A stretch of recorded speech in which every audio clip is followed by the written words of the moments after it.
5 minutes at the end? I was just doing what the team needed of me. I was just letting them fly. I was in a good rhythm.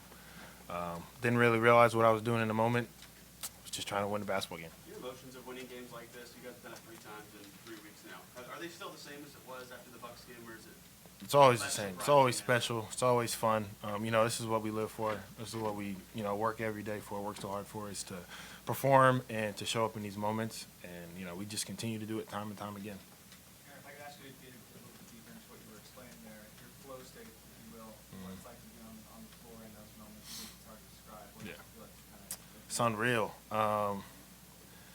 It's probably the best feeling in the world for me, personally. I love it. Like, when that basket feels like an ocean and anything you toss up, you feel like it's going to go in. It's just so much fun. What was the player sequence that kind of changed it, maybe individually for you, but for the team? Can you think back to this point? I can't. I'm sorry. I just remember in those last 3 minutes, kind of a blur, to be honest with you. Just fighting, scrapping for every loose ball, boxing out, making shots, making plays, and doing whatever we can to win. Aaron, when Tyrese's shot goes off the rim, did you think it had a shot? Honestly. Well, I was right under the basket, so when he shot it, in all honesty, when he pulled it out and shot, I was like, oh, wow. And then it bounced up, straight up, and I just watched it, and I was like, oh, that's good. And it went straight in, and, he's a special talent. He's a special person, and he continues to amaze me every time. What did you guys? What was the biggest challenge of tonight? Fouling, offensive rebounds, making life as hard as possible for Brunson and Towns. He had 43, Towns had 35. Like, we got to find ways to be better on those guys, find ways to be better on the boards. And, there's a lot to learn from. Like, we were losing the game, so we have a lot to clean up, a lot to get better from, and we'll do that. What do you guys just have to do to stabilize? I mean, you guys give up a 14-0 run when Brunson comes off the floor, I think with 10 minutes to go.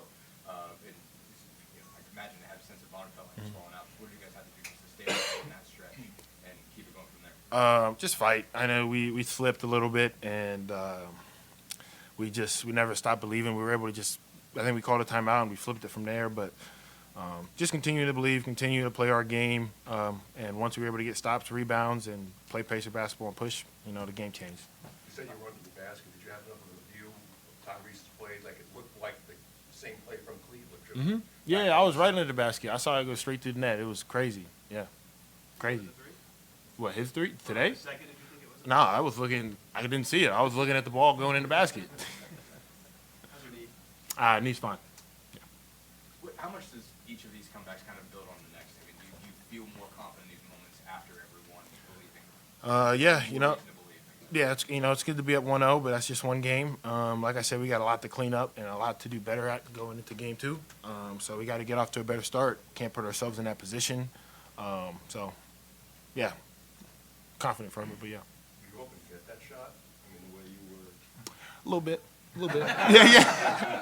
Yeah. I'd be lying if I said I wasn't, but, big time plays make big time plays, and that's what he continues to do on a daily basis. So. How much did it get off to a hot start at the start of the game? First year, 8 or 9 shots. Mhm. There's so many rhythms and back and forth. But how much, if at all, mentally did that wind up paying off down the stretch, knowing that? Mhm. Out of the gate, you guys were hot? I think it was huge. Playing in an environment like this, getting off to good starts is great. Just building confidence, getting to the rhythm of the game, flow of the game. So that was really, really huge for us.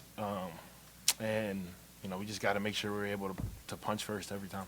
How do you control, like, this is one of the greatest comebacks in NBA history. It was amazing. Playoff history is amazing. Like, she's got 3 more wins. How do you kind of put this behind you? How do you guys handle it? To be honest with you, I think as a group, we're pretty good at that. Like, this is, it's not our first time doing it. So I think after tonight, maybe even in an hour or so, we'll be ready to learn from our mistakes and put it behind us. Like, we talked, the whole conversation in the locker room was just one game. We got to win 3 more. Aaron, when you said you Couple didn't more, realize guys. what you were doing in the moment, literally, when did you find out you hit 6 the last 4, or did you know that much? I didn't know that much. I found out once the game was over. You know how, like what happened, who told you? A lot of people told me. You said fouling was a problem in this game. Towns and Brunson had 25 free throws between them, but down the stretch, you guys have defended largely without fouling. What changed? Showing hands, and I would say just showing hands. we got to be able to do that for 48 minutes. But yeah. Thank you, guys, appreciate it.